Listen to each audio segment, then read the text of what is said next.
O yun, magandang araw, Master. Kumusta na kaya yung mga nagsabi na scam yung Pi Network? Nasaan na kaya sila?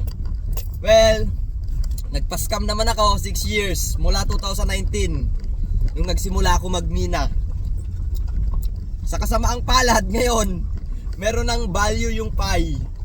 Listed na siya as cryptocurrency. So pwede ka nang mag-trade, pwede ka nang buy and sell.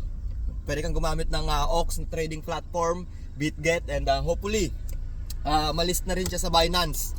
Kaya dun sa mga nagsabi na scam si Pi, bahala kayo sa buhay nyo. Basta kami magpapascam kami. So sa ngayon may value si Pi na if I am not mistaken, siguro nasa 1.6 US dollar or nasa 109 pesos ata. So yung huling check ko.